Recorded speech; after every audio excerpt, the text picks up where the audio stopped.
ini adalah tips dan trik lolos rekrutmen proses di era digital. Sebelum ke arah sana dulu, saya mau kasih info rekrutmen proses itu seperti apa sih.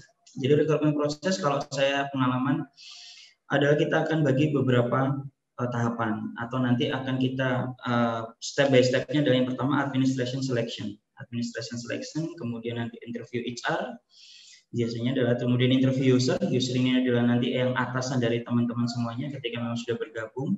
Kemudian final interview, ini biasanya adalah HR kembali sambil menanyakan terkait offering atau penawaran dari package kompensasi benefitnya. Baru setelah itu send agreement.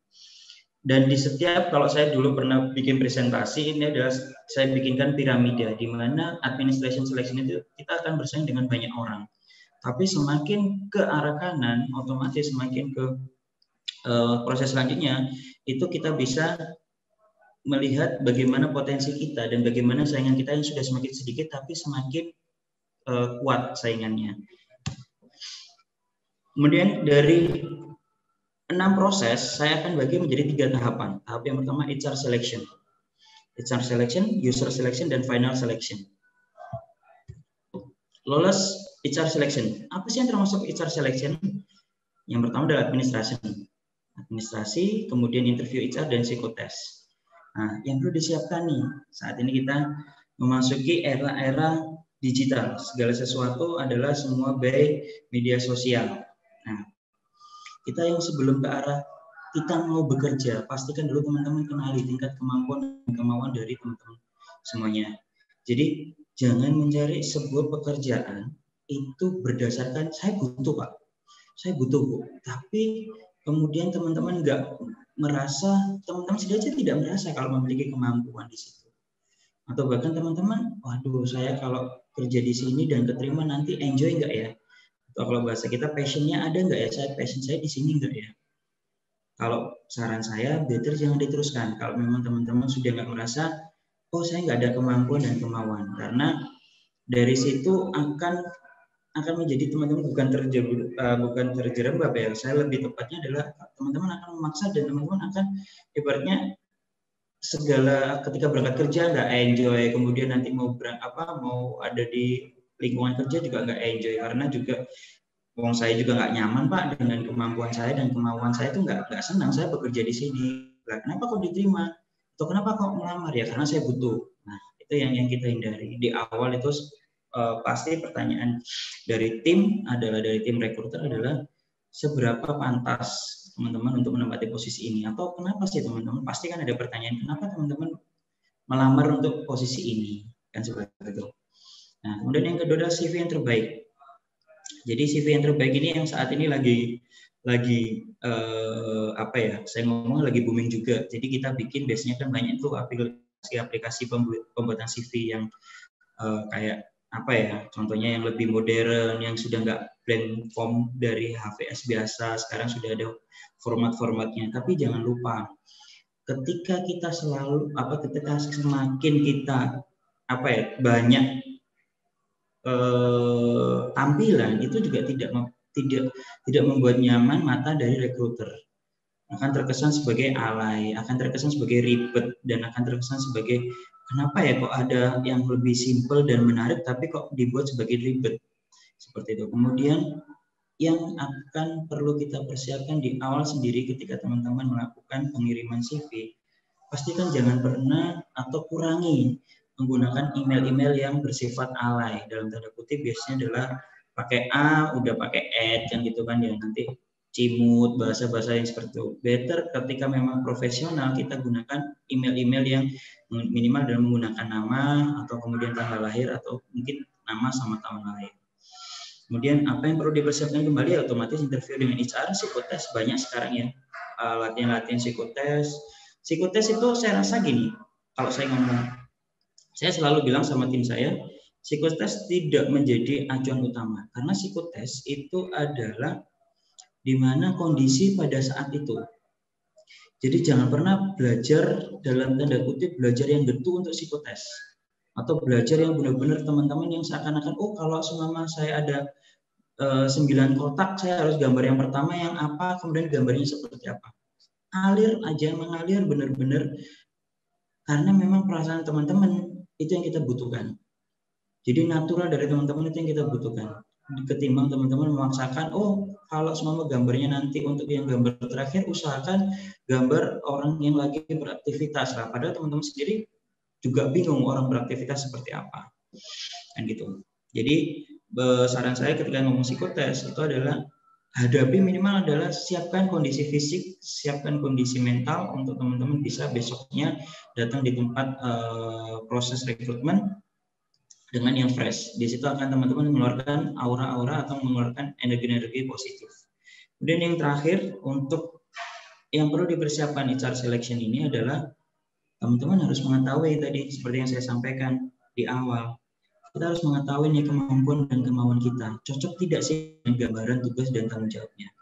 Jadi yang sering terjadi adalah biasanya teman-teman hampir sedikit melihat namanya requirement atau persyaratan kerja atau persyaratan kandidat. Nah, persyaratan kandidat itu penting teman-teman. Karena apa? Saya ngomong penting. Di situ teman-teman harus bisa mengetahui kira-kira teman-teman mampu tidak. Oh ternyata saya ini cocok tidak. Oh ternyata saya ini memasuki kriteria tidak. Karena apa? Kalau teman-teman memaksakan, kalaupun kita itu benar-benar ada beberapa perusahaan yang memang, oh yaudah nggak apa-apa kita coba. Akhirnya kata-kata coba yang dilakukan. Karena kan perusahaan itu sudah mengeluarkan requirement atau mengeluarkan kriteria persyaratan siapa kandidatnya. Nanti itu kan berarti kan minimal dari persyaratannya. Nah, kalau kemudian dia mencoba atau mungkin teman-teman, oh nggak apa-apa, saya nggak ada pengalaman, walaupun nggak ada pengalaman saya tetap mau masuk aja. Nah ini kan pertanyaannya adalah, ya nanti ketika pada hari H rekrutmen proses, nanti saya rasa mungkin teman-teman cukup kesusahan juga gitu loh. Dan mungkin perusahaannya juga saya rasa ya kadang akhirnya yang terjadi sama teman-teman HR itu adalah, kenapa kamu panggil dia Pak?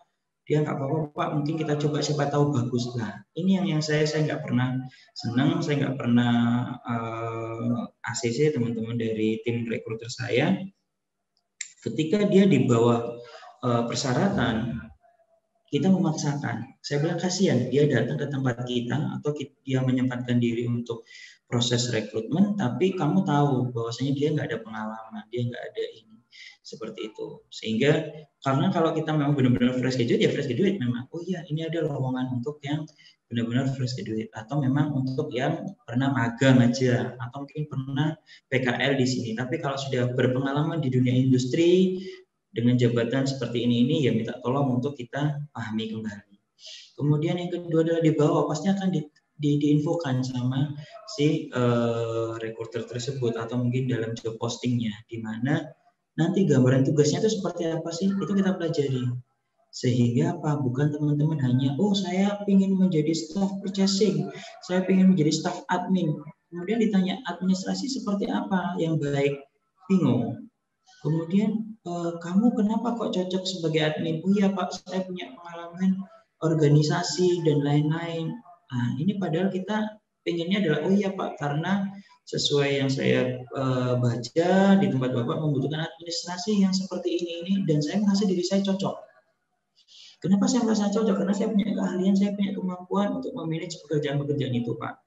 Nah itu kan lebih, oh iya berarti dia ada kemauan untuk membaca atau kemauan untuk memahami segala sesuatu sebelum dia ibaratnya bertarung di proses tersebut. Jadi minta tolong ke depannya kalau memang teman-teman, Pak, kenapa Pak kok saya selalu gagal di awal ketika sama HR Pak? Ya kita pahami dulu, benar nggak sih sesuai dengan apa yang, atau kadang gini, Pak saya sering dapat pertanyaan, Pak saya udah kirim hampir 100 lamaran per hari. Nah, sampai beberapa hari saya nggak pernah dipanggil. Pertanyaan saya simpel. Dari 100 itu apakah semua yang sudah sesuai dengan apa yang diharapkan perusahaan nggak? Dalam tanda kutip sesuai dengan minimum requirement nggak? Kan gitu dulu. Kalau semua sudah sesuai ya berarti memang perusahaan pastinya nanti di akhir sesi, di akhir presentasi akan saya sampaikan apa aja faktor-faktornya. Dan seperti itu. Jadi yang pertama kali adalah kita filter dari diri kita. Jangan asal main kirim. Oh jabatannya saya tahu Pak, ini Pak purchasing, staff purchasing, oh nggak apa-apa yang penting staff, tapi nggak tahu purchasing itu apa. Staff finance, oh finance itu keuangan. Nah, keuangannya itu kan banyak di perusahaan itu, bukan keuangan yang seperti apa, ada pengelolaan AP, account payment, kemudian nanti AR, kemudian pajak dan lain-lain. Nah, itu kan pasti judulnya sama-sama staff finance kan seperti itu. Kemudian ketika memang kita interview dengan HR, pastikan adalah HR itu adalah orang yang pertama dari perusahaan yang akan menemui dari kandidat. Sehingga ketika kandidat itu bertemu dengan salah satu perwakilan perusahaan untuk pertama kalinya, sampaikanlah hal-hal yang positif tentang Anda. Pak, bagaimana kalau saya sudah bekerja, kemudian saya ingin keluar, pasti ada pertanyaan, kenapa kamu keluar? Saya sarankan, ketika memang ada pertanyaan seperti itu, kita jangan pernah ada 1-2 kalimat yang seakan-akan menjelek-jelekan perusahaan. Jadi, ya memang karena saya ingin untuk meningkatkan karir atau kemudian saya ingin menambah pengalaman dan pengetahuan, masih banyak jawaban-jawaban yang lebih bagus ketimbang, oh iya Pak, karena di sana seperti ini Pak, ini. Ini kan juga cukup susah juga kalau kita menerima karyawannya nantinya. Kalau semua suatu saatnya pasti karyawannya akan keluar lah. Nanti ujung-ujung juga dia akan melakukan hal yang sama ke perusahaan yang lain, menjelek-jelekan perusahaan yang saat ini. Seperti itu. Kemudian lanjut ke user selection. User selection ini biasanya hiring manager atau atasan. Biasanya di sini akan ada 2, ada technical selection, biasanya dilakukan sama teman-teman supervisornya. Yang kedua adalah user interview atau biasanya dilakukan sama manajer-manajer. Apa aja sih yang perlu kita persiapkan ketika kita menghadapi 2 hal ini, dua proses ini? Yang pertama sama, persiapkan dan kemampuan teknikal. Jadi ketika memang teman-teman admin, apa Pak teknikalnya admin? Ya minimal di situ kan apa? Ahli komputer. Pelajari komputer seperti apa. Dan gitu. Kemudian di situ contoh anak teknik, oh di situ dia memahami PLC atau memahami anak informatika, memahami programmer. Ya pastikan jadi bukan hanya semacam ilmu-ilmu materi-materinya aja yang bisa, tapi teknikalnya bisa. Oh ya Pak, ini saya bisa.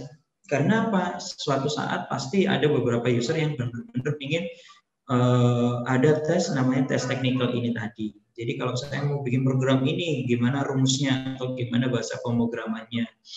Atau ketika administrasi, apakah admin itu nggak ada tes? Ada. Gimana cara menggunakan Excel-nya? Rumusnya apa aja di Excel? Kemudian dalam format-format Word-nya seperti apa? Itu kan seperti itu. Kemudian yang kedua adalah tunjukkan kemampuan teknikal yang dapat membuat performa perusahaan yang lebih bagus. Contoh, Excel, saya bikin, saya mau dibuatkan form untuk penjumlahan deh. Nah, teman-teman menambahkan jadi 1 kolom ditambahkan, 1 kolom ditambahkan. Ini kan akan lihatnya kami melihatnya, iya benar hasilnya benar, tapi cukup lama prosesnya. Berarti nggak simpel banget. Karena yang kami yang dari dunia industri atau kami dari perusahaan pinginnya adalah efektif dan efisien. Itu udah kunci bagi saya dimanapun pengalaman saya, pasti semua perusahaan ingin namanya efektif. Efektif itu dalam tanda kutip ini, bukan efektif itu kemudian cepat dan gerusa-gerusu, tidak. Efektif itu otomatis antara hasil dengan waktu yang dibutuhkan pengerjaan itu hampir sama. Jadi bukan berarti pasti efektif itu cepat, salah. Efektif itu adalah tidak ada waktu yang terbuang. Contohnya gini, cepat itu kan kalau semua masalah dia akan mengulangi proses lagi, itu namanya tidak efektif. Tapi efektif itu adalah asalkan memang dia pas, tidak lambat juga, tapi dia pas dan hasilnya pun tidak terlalu banyak kesalahan.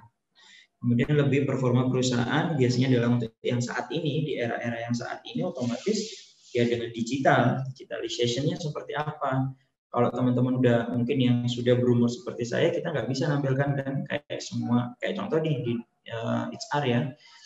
Di HR, dunia HR, kita nggak bisa ngomong namanya form cuti itu harus pakai form hard copy gitu. Bagaimana sekarang kita bikin sistem cuti itu orang dimanapun bisa mengambil cuti. Akses sih contoh.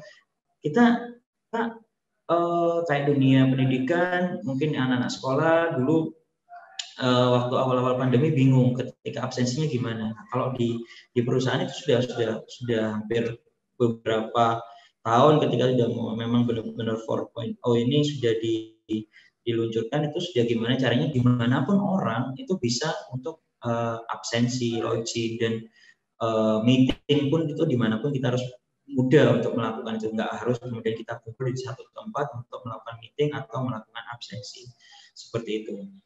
Kemudian biasanya selalu ada pertanyaan untuk poin ketiga, apa ada pertanyaan untuk kami kan gitu kan. Nah, ini kesempatan teman-teman menunjukkan ketertarikan teman-teman. Jadi ada 3 poin di sini yang saya sampaikan adalah gunakan kesempatan ketika ada kesempatan teman-teman diminta bertanya.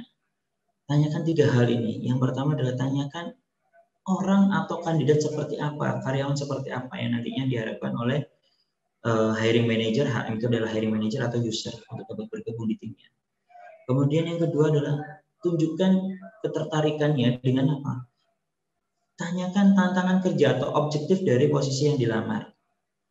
Jadi objektif itu adalah yang dikatakan berhasil orang ini menempati posisi ini itu seperti apa sih?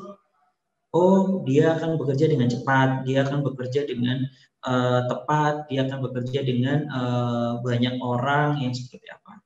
Kemudian yang ketiga, tutup pertanyaannya teman-teman semuanya dengan positive statement bahwasanya adalah oh, saya dengan tantangan, dengan apa yang sudah diharapkan sama Bapak, semoga Pak saya bisa mewujudkan itu semua karena saya memiliki pengalaman dan saya memiliki pengetahuan. Kalau karena kita fresh graduate berarti saya memiliki pengetahuan di dunia pendidikan atau yang sebelumnya saya dapatkan untuk paling nggak bisa memberikan support kepada perusahaan dan membuat perusahaannya bisa lebih berkembang dan sesuai dengan apa yang Bapak harapkan.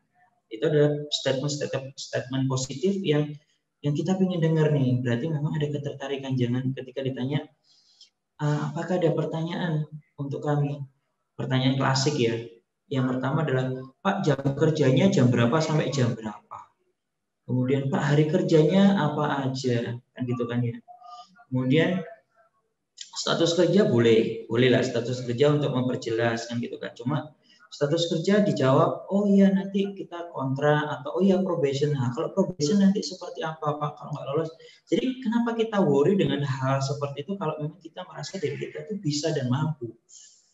Kan gitu kan. Gampangnya adalah seperti itu. Oke, saya probation 3 bulan. Oke, tidak ada masalah.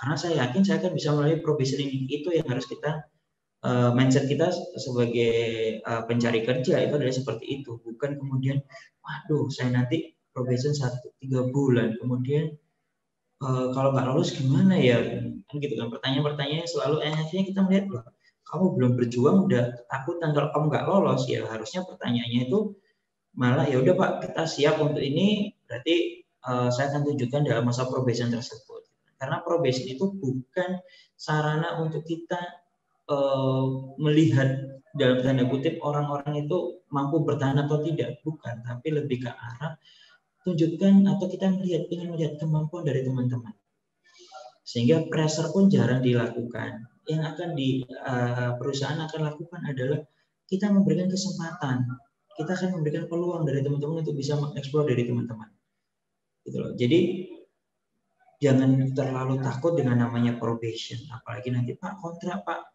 ya. Kalau kontrak kita perlu pelajari lagi draft kontraknya seperti apa, ketika resign itu berarti seperti apa, atau kemudian ada tahan ijazah atau tidak, seperti itu.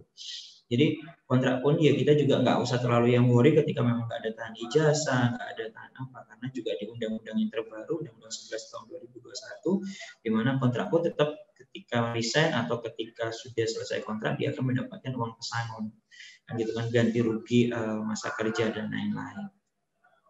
Jadi buang hal-hal yang negatif, isi dan lakukan hal-hal yang positif. Itu adalah kunci dari setiap proses. Yang terakhir adalah final selection. Ini yang saya rasa kadang kita lupa diri. Final selection. Final selection itu ada 3 ya teman-teman. Ada final interview, kemudian offering dan MCU, dan sign agreement. Jadi orang akan banyak terlena ketika sudah ada di posisi terakhir. Pak, apakah ada kemungkinan untuk gagal? Ada. Saya pun pernah berada di posisi seperti ini dan gagal. Jadi saya udah ketemu dengan direktur, country, ada satu country director, dan udah tinggal kalau oke langsung kita MCU, tapi ternyata pada saat itu sudah selesai semua, udah oke semua, ternyata memang ada beberapa hal yang perlu di-reconfirm, beliau minta cepat bergabung, akhirnya saya nggak bisa. Jadi makanya ini yang kadang kita terlena banget, oh yaudah final interview. Kadang yang sering terjadi adalah ketika memang kita sudah berada di posisi-posisi menengah ya, atau mungkin kadang saya menemui beberapa juga fresh graduate yang mungkin salah dalam tanda kutip salah belajar ya. Jadi salah belajarnya adalah gini, ketika ada pertanyaan kita atau Anda minta gaji berapa ketika diterima di tempat ini. Nah, ini kita harus hati-hati dalam menjawab sebuah pertanyaan itu. Karena apa? Parameter Anda minta gaji itu adalah sesuai dengan kemampuan teman-teman semuanya. Kita nggak bisa ngomong, oh ya Pak, saya minta gaji sekian. Loh, kenapa Pak minta gaji sekian? Ya Pak, karena teman-teman saya yang bekerja di tempat sini gajinya sekian, atau teman-teman saya di luar gajinya sudah sekian. Itu yang beberapa kali kami mendengar dan cukup sedih ya melihatnya, kenapa kok kamu melihat gaji kamu itu bukan dari kemampuan kamu tapi dari orang lain, kan gitu kan. Kadang juga ada yang sampai, loh kenapa kok kamu rendah banget menghargai diri kamu? Iya Pak, karena ya saya nggak mau minta yang tinggi-tinggi asalkan bekerja. Nah, itu kan jadi juga bagi kami perusahaan, dirimu aja nggak yakin dengan kemampuanmu, kenapa kok kita harus bisa menerima kamu sebagai, atau kita perlu menerima kamu sebagai karyawan, kan gampangnya seperti itu. Nah, kemudian di sini offering itu juga sama. Jadi teman-teman merasa terlena adalah, oh sini juga proses terakhir. Saya akan minta gaji yang tinggi, saya akan minta package yang bagus lah. Karena nanti biasanya adalah referensinya dari Google. Oh, kalau dan yang dibuat reference adalah perusahaan-perusahaan yang sudah besar, yang sudah trusted dan lain-lain. Jadi kenapa saya bisa bilang seperti ini teman-teman? Saya pernah bekerja tadi ya, saya pernah yang benar-benar kita untuk kita itu hanya operasional itu aja udah lumayan, itu pernah. Kemudian yang nggak perlu diminta gitu, kamu nggak perlu minta gajimu sekian, kita udah punya standar yang cukup bagus di atas rata-rata. Karena apa? Kita selalu namakan survei market. Jadi perusahaan sejenis kita akan lihat tetangga gajinya berapa, kita akan menerapkan gajinya di situ. Bahkan ada yang sudah, parameternya udah bukan di Indonesia lagi, tapi kita udah ngomong ke global, ke Asia Pasifik. Kalau di Indonesia itu berapa, kalau di Asia Pasifik itu berapa. Jadi ada yang perusahaan-perusahaan tempat saya bekerja seperti itu. Nah, kita harus pahami, kita nggak mungkin bisa, gampangnya bahasa Jawa itu adalah sebar uya ya, atau sebar garam, nebar garam, di mana semua perusahaan, Pak, saya pokoknya intinya purchasing, saya ingin sebagai purchasing, sebagai HR, saya ingin adalah HR, saya karena udah profesional, saya minta gaji yang tinggi. Ini di perusahaan yang seperti apa kamu minta gaji seperti itu, kan gitu kan. Nah, jadi kita harus pelajari dulu background-nya, kemudian kondisi perusahaannya, baru kita bisa ngomong tadi offeringnya seperti apa. Package-nya pun sama. Oh, nggak mungkin teman-teman akan membuat komparasi atau membandingkan diri teman-teman. Saya fresh graduate tapi teman saya Pak dapat tunjangan makan, dapat transportasi, dapat asuransi kesehatan dan tidak semua perusahaan seperti itu, gitu kan. Namanya kita punya kemampuan, kita punya ketentuan. Nah, itu yang harus teman-teman pelajari, gitu kan. Seberapa kebutuhan pada saat itu teman-teman, di mana oh iya saya mungkin nggak usah yang terlalu kita ngomong tinggi-tinggi, apa yang kita harapkan itu yang kita sampaikan, kan gitu kan. MCU juga sama. MCU itu jangan salah, MCU itu walaupun proses terakhir, tapi kita juga masih ada beberapa kondisi-kondisi yang kadang kita nggak bisa share di awal. Kenapa MCU-nya nggak keterima? Jadi ada beberapa yang posisi yang memang tidak bisa sembarang orang masuk. Contohnya adalah di area produksi ya gitu ya, di area produksi, area utility. Kita nggak mungkin terima orang yang mohon maaf buta warna atau sedikit ada gangguan tuli atau dia punya gangguan jantung, jadi gampang berkeringat dan lain-lain. Nah, itu posisi-posisi yang kita tidak semua orang menerima. Nah, di samping itu MCU adalah hampir jarang, tapi masih pernah saya temui adalah ketika di MCU dia datang terlambat, dia kemudian tidak fit dan merasa kecapean sehingga hasil dari MCU-nya pun kurang bagus. Itu pun menjadi catatan tersendiri buat kami dari rekruter, sehingga saran saya adalah apa aja yang perlu dipersiapkan. Ya, persiapkan paket kompensasi dan manfaat yang diharapkan tadi. Yang pertama. Jadi kita sesuai dengan kemampuan diri kita, kemudian sesuaikan dengan background dari perusahaan. Kira-kira perusahaannya seperti apa, kan gitu kan. Kemudian komitmen tanggal bergabung. Komitmen tanggal bergabung ini berhubungan dengan sign agreement. Jadi saya punya ada beberapa pengalaman yang saya akhirnya jujur saya jengkel sama si kandidat karena apa? Itu tadi final selection ini saya bilang 90% keterima, tapi jangan lupa kita masih ada 10% yang membuat diri kita gagal. Gitu. Jadi sudah merasa keterima, dia minta gajinya lebih tinggi dari yang awal, kemudian dia merasa, wah aku udah diterima, jadi saya nggak mau dinego gajinya. Kemudian yang ketiganya adalah saya udah merasa diterima, ya udah saya mau bergabung kapan aja bisa dalam tanda kutip, karena saya masih ingin mendapatkan dari yang lama, perusahaan yang lama, saya mau 2 bulan lagi. Nah, ini tidak semua perusahaan seperti itu, karena saya juga pernah ada perusahaan yang mau menunggu saya 2,5 bulan ada, tapi tidak semua perusahaan yang mau seperti itu, kan gitu kan. Jadi kita harus ada komitmen, jangan sampai nanti ketika sudah di lock tanggalnya kemudian digeser, apalagi teman-teman membatalkan agreement terkait bergabung di sebuah perusahaan.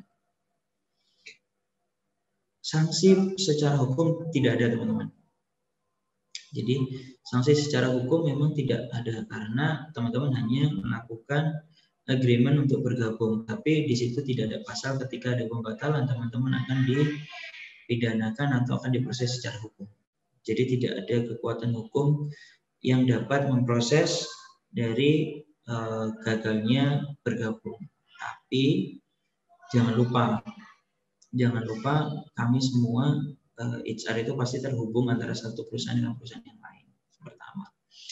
Yang kedua adalah nanti di akhir itu akan ada namanya ketika kita sudah melakukan proses dan itu akan menjadikan hal yang buruk, itu pasti akan tercatat oleh namanya media sosial. Atau kemudian kita namanya juga mungkin kita share ke beberapa grup atau mungkin kita share ke beberapa teman terkait dari pengalaman dari rekruter tersebut, sehingga saya rasa ini yang kadang tidak terpikirkan oleh kita, kan gitu kan. Kita hanya memikirkan hanya sekarang, udah sekarang saya gagal aja gampang nanti, tapi jangan lupa di kemudian hari pasti ini akan menjadi sebuah rekam jejak yang kurang bagus, seperti itu. Jadi yang perlu dipersiapkan adalah komitmen tanggal bergabungnya seperti apa, gitu. Yang tidak bisa dilakukan atau yang jangan dilakukan adalah itu tadi, mengajukan gaji dan benefit yang tidak sebanding ya. Jadi ngapunten banget, mohon maaf, kita staff kemudian minta gaji yang hampir 2 kali lipat UMK, gitu kan. Kemudian oh iya Pak setara Pak, karena temannya bandingannya ada perusahaan-perusahaan yang sudah go internasional. Kita nggak bisa seperti itu. Jadi pastikan gaji yang disampaikan teman-teman itu adalah gaji yang sebanding lurus atau sesuai dengan tugas tanggung jawab, kemudian dengan pengalaman dan resiko pekerjaan dan lokasi pekerjaan. Jadi ketika teman-teman akan kami tanya sebagai dari rekruter, kenapa kok minta gaji seperti ini? Itu teman-teman enak bisa jawab.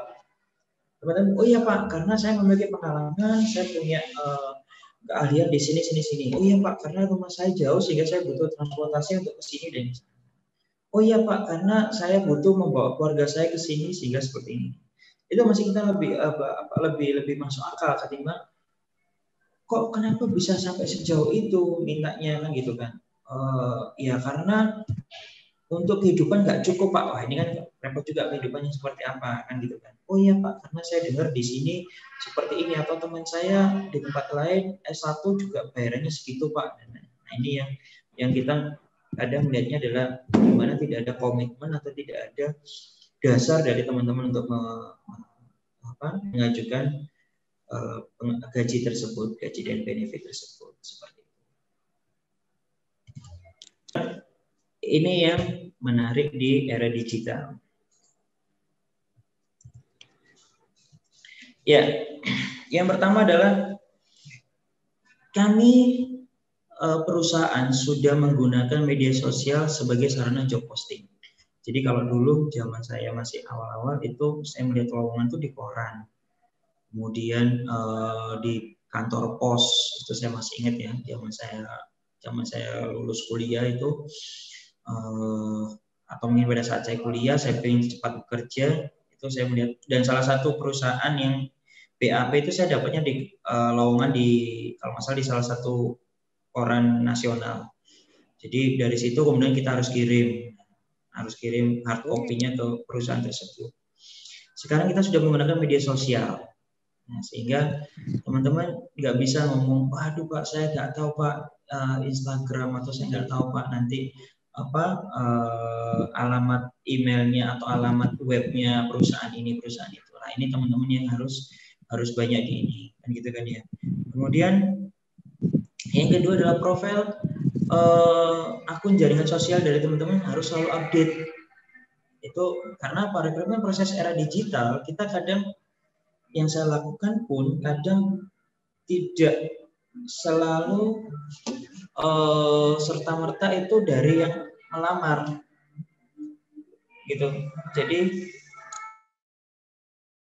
pastikan profil dari akun jaringan sosial teman-teman selalu update. Karena itu tadi ya, yang saat ini contoh lah, ini saya nggak melihat dari siapapun, tapi dari saya, dari teman-teman saya, dari beberapa tim rekrutmen saya, rekruter saya, itu kadang saya melihat, karena saya juga belajar dari mereka seperti yang tadi saya sampaikan, wah benar juga ya, kenapa saya nggak terpikir seperti itu. Mereka kadang mencari kandidat itu dari LinkedIn, kemudian dari Jobstreet. Mereka melihat dari postingan-postingannya, kemudian dari cara mereka membuat CV, dari cara mereka mempromosikan diri mereka, seperti itu. Jadi saya melihat kamu kreatif juga. Jadi kita nggak perlu bikin yang job posting, sehingga Pak, saya bilang saya butuh ini nih, saya butuh kandidat itu ini. Oh iya Pak, kita akan carikan dulu.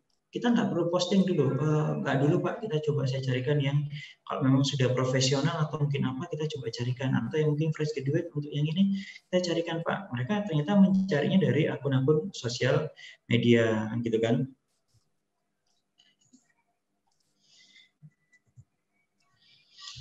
Kemudian ini yang tadi saya bilang, CV itu adalah sarana kita komunikasi dengan rekruter. Dan di era digital ini sangat-sangat sedikit rekruter itu memiliki waktu untuk mereka melihat CV dari teman-teman. Sehingga tadi, yang pasti kalau sudah pengalaman pasti akan dilihat dari pengalaman kerjanya dia di mana aja. Kalau fresh graduate kita akan melihat biasanya dari pengalaman organisasi, kemudian pengalaman magangnya di mana. Seperti itu. Sehingga ya itu tadi, saya bilang nggak usah teman-teman pakai yang harus terlalu panjang, terlalu ribet, atau mungkin terlalu menjelaskan kemampuan dan lain-lain yang dalam tanda kutip yang tidak ada hubungannya dengan pekerjaan. Atau mungkin prestasi-prestasi yang kadang, kecuali mungkin prestasi-prestasi akademik ya, prestasi-prestasi non-akademik yang kemudian tidak ada hubungannya juga dengan pekerjaan. Nah itu kami juga, karena kita punya waktu sedikit untuk melihat CV dari teman-teman. Kemudian saat ini di era digital rekrutmen hampir seluruh interview, apalagi di suasana pandemi, sebelum pandemi itu sebenarnya saya sudah melakukan hal itu, karena kita juga kadang head office kita di mana, kandidat juga ada di mana, kemudian kadang head office-nya di sini, kandidat ada di sini, tapi user ada di mana, kan gitu, di luar daerah, atau bahkan kadang kita usernya di luar negeri dan lain-lain, sehingga kita melakukan interview atau kadang kita melakukan komunikasi itu adalah by phone atau by face to face, seperti itu. Sehingga otomatis ya teman-teman, ketika ada user yang tidak bisa hadir dalam satu tempat, ya teman-teman harus menampilkan technical skill yang dimiliki teman-teman itu dalam sistem yang digital juga kan gitu. Jadi kita nggak bisa ngomong, oh iya Pak saya mau menjelaskan listrik Pak, tapi gimana ya Pak ya, saya nggak ada apa-apa. Nah ini kan kita udah nggak, bukan zamannya. Jadi teman-teman tinggal bikin presentasi. Jadi kalau saya saat ini, oh apakah memang beberapa posisi-posisi itu saya minta untuk mereka bikin strategiknya ketika mereka bekerja di tempat kami kan gitu kan, sehingga mereka bikin presentasi mereka mau melakukan apa dalam target berapa bulan berapa tahun gitu kan. Atau kemudian ketika memang si administrasi, Pak saya sebagai administrasi apa yang mau kamu lakukan administrasi, kalau hanya buat Excel buat Word itu kan simpel banget, gimana caranya saya mau bikin format surat yang kemudian nomor suratnya bisa ngelik antara Word sama Excel itu seperti apa. Rumus-rumusnya bukan masalah rumus hanya penjumlahan, pengkalian, kemudian nanti rata-rata, bukan. Kita harus tahu ketika saya mau integrasi antara satu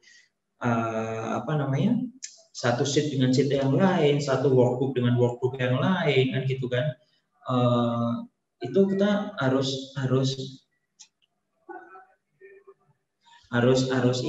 tahu supaya itu tadi bukan hanya yang kemudian kita akan mempelajari, kita kalau bikin surat ini seperti apa kopnya, kemudian kalau mau bikin tabelnya harus dibikinkan di-create dari sistem Word-nya, bukan, tapi kita juga harus tahu ketika saya bikin tabelnya di Excel kemudian saya mau integrate Word itu seperti apa. Itu dari admin yang biasa, saya ngomong admin yang biasa, karena rata-rata admin itu teman-teman fresh graduate akan melihatnya admin, oh posisi yang paling gampang itu adalah admin Pak.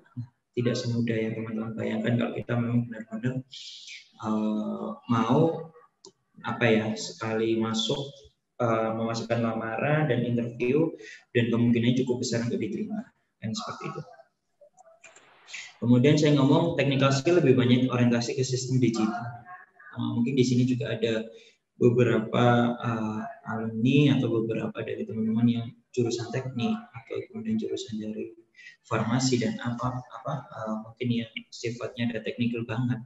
Ya selama ini juga kita harus dengan 4.0 ini kita mau tidak mau harus banyak belajar terkait digital. Jadi bagaimana caranya mungkin kita sistem untuk perancangan listrik, kita harus bikin sistem seperti apa. Kemudian monitoring untuk mesin, nah, ini yang saya sedang kerjakan di sini juga, ini salah satu tantangan saya ke teman-teman, dan bukan dari saya tapi dari kami manajer ke beberapa teknik atau engineering ya, kami bahasanya engineering. Kami ingin melihat performa mesin.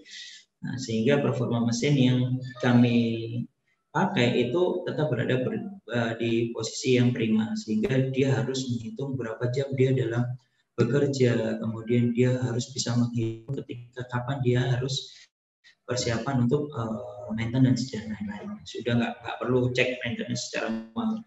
Itu kita sudah minta semua sistem digital. Jadi kalau teman-teman ada waktu bisa dilihat di akun Instagramnya owner kami atau akun Instagram kami, itu kami rata-rata sudah mulai banyak menggunakan sistem-sistem yang robotik atau digital, sehingga pastinya anak teknik pun ya kita minta untuk dia mudah beradaptasi itu semuanya.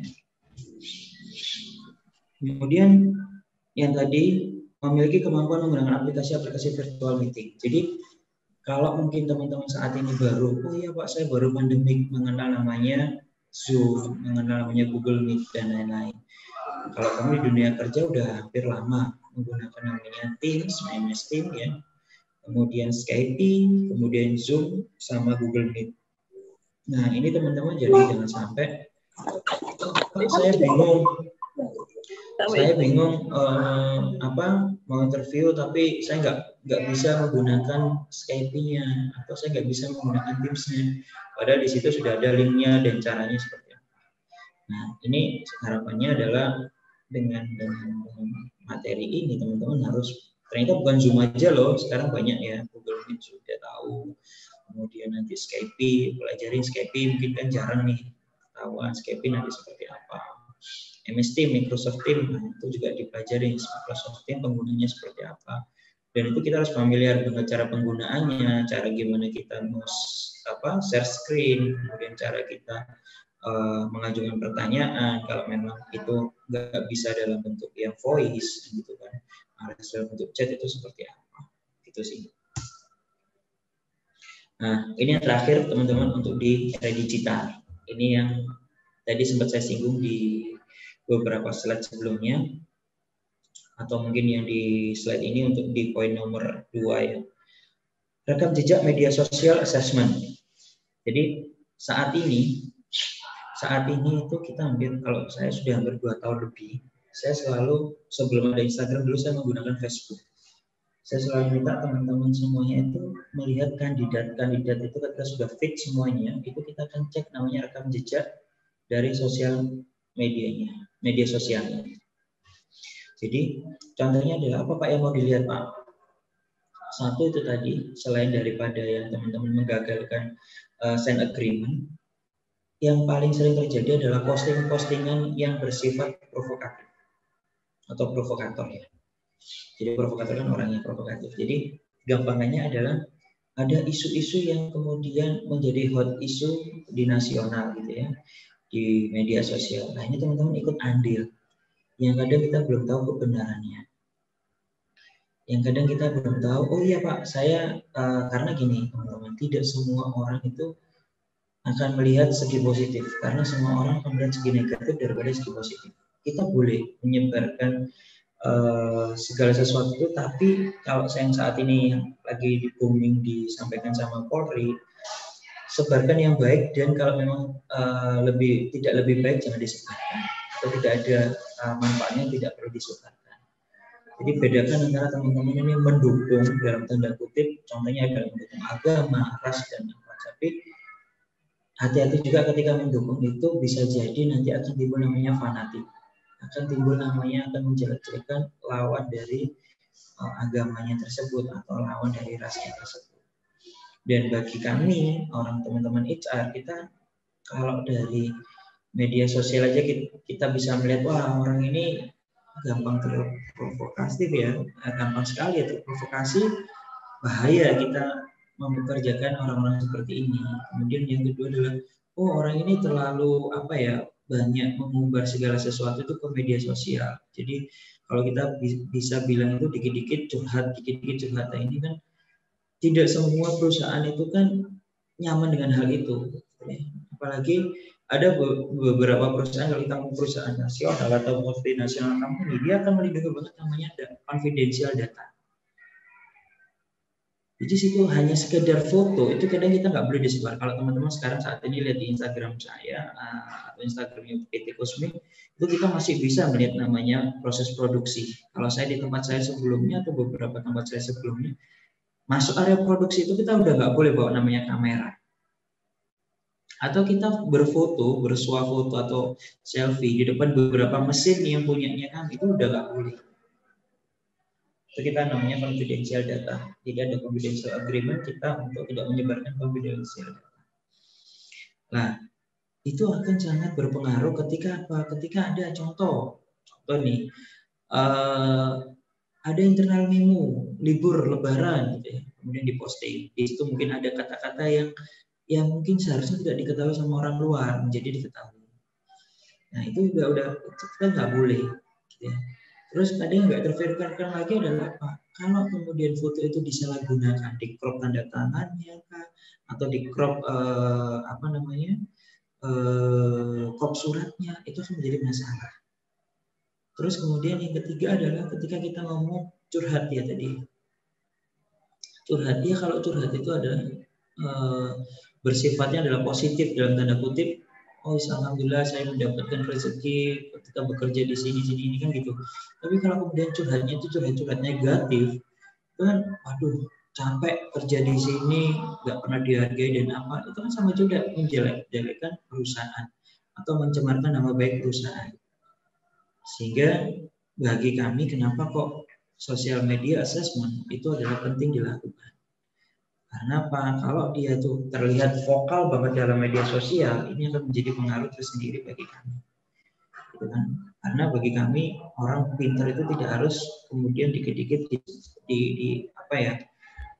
berkoar-koar, tapi kita mendingan lebih baik bermanfaat daripada kita terlalu banyak mencari manfaat, kan seperti itu kan. Jadi gampangannya adalah kita harus berhati-hati teman-teman semuanya, karena tadi ya rekam jejak ini tidak akan mungkin teman-teman sudah berubah nih, tapi karena kita melihat dari media sosial teman-teman masih ada seperti itu kami akan menjadikan catatan tersendiri pastinya. Sehingga kalau yang saat ini masih ada postingan-postingan negatif, ya segera dihapus. Dan jadikanlah media sosial itu, atau kita menjadi ambil positifnya aja lah ketika menggunakan media sosial. Gunakan secara positif media sosial itu, mendingan berbagi ilmu, kemudian berbagi pengalaman, tanda kutip pengalaman yang baik kan gitu kan. Karena pengalaman yang buruk itu kan juga kita harus hati-hati. Pengalaman yang buruk itu bisa jadi buruk menjadi menurut diri kita atau diri orang lain. Mendingan tanyakan ke kalian. Seperti itu teman-teman. Kemudian ini slide terakhir dari saya, kunci keberhasilan dari sebuah rekrutmen. Yang pertama adalah kita harus tahu dari kemampuan diri kita, atau kita harus memiliki knowledge. Kita harus memiliki kemampuan, pengetahuan agar kita bisa bersaing dalam dunia bisnis. Skill, ya, skill juga sama. Skill itu kalau saya bilang adalah kalau hanya skillnya itu biasa-biasa aja udah banyak. Orang pinter memiliki skill yang banyak itu, skill yang bagus itu udah banyak. Apa sekarang yang kita harus lebih tampilkan lagi? Berarti skill kita yang lain daripada yang lain seperti apa? Ini adalah yang terakhir sebelum nanti summary-nya. Ini adalah terakhir, attitude. Jadi kalau saya bilang sama teman-teman semuanya, orang pinter memiliki knowledge ya, kemudian dia memiliki skill yang bagus. Pinter memiliki skill yang bagus itu banyak, tapi rata-rata adalah attitude-nya kurang bagus. Saya lebih baik meng-hire orang yang biasa-biasa aja dalam tanda kutip, secara pengetahuan, secara kemampuan dia biasa-biasa aja, tapi attitude-nya dia mau belajar. Ketimbang orang yang cukup pinter, bahkan lebih daripada yang lain, pinter banget, tapi dia susah diarahkan. Attitude-nya nggak bagus, kemudian dia nggak bisa dibilangin dalam bahasa, dia juga tidak menerima masukan dari orang lain dan lain-lain. Jadi saya lebih baik mengimprove atau mendevelop orang untuk dari segi pengetahuan dan kemampuan daripada saya harus mengurusi attitude dari karyawan. Seperti itu. Dan ketika hal ini, kalau memang teman-teman sudah persiapkan semuanya, saya sudah memiliki pengetahuan, kemampuan, dan attitude saya sudah bagus, Pak. Yang terakhir adalah otomatis keberuntungan atau beruntung. Jadi beruntung itu, ya saya udah, Pak, kenapa sih Pak kok saya belum bekerja ya? Mungkin teman-teman masih belum beruntung. Jadi jangan lupa kalau saya ngomong beruntung itu pastikan teman-teman selalu berdoa dan restu orang tua, gitu kan. Jadi udah usaha semua, tinggal berdoa dan restu orang tua. Karena dalam semua agama pun restu orang tua itu nomor satu, dan dalam semua agama pun ketika apa yang kita rencanakan Tuhanlah yang menentukan. Jadi kita harus percaya bahwa Tuhan memiliki rencana yang lebih indah daripada apa yang kita inginkan. Jadi Tuhan akan memberikan apa yang kita butuhkan, bukan yang kita inginkan. Seperti itu. Demikian presentasi dari saya, banyak kurangnya pasti kita akan banyak belajar dari teman-teman semua. Terima kasih, saya akhiri. Assalamualaikum.